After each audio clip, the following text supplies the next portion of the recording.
станува збор за предметите поврзани со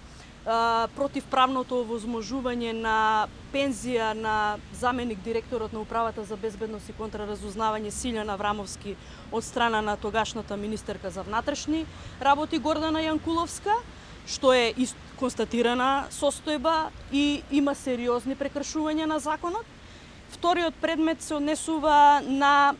имотот на кој што живее поранешниот директор на Управата за безбедност и контраразузнавање Горан Николовски. Антикорупцијската комисија во досегашно во свое постапување констатира дека директорот живее на тој имот. Останува дополнително да се истражат можностите и релациите за можна корупција поврзано со актуелни предмети и предмети на специјалното јавно обвинителство, односно дали тој како директор од таа позиција влиел или овозможил некакво добро на свој поранешен шеф, а поврзано и со актуелниот предмет рекет, дали можеби непостапувањето на директорот кој што живее во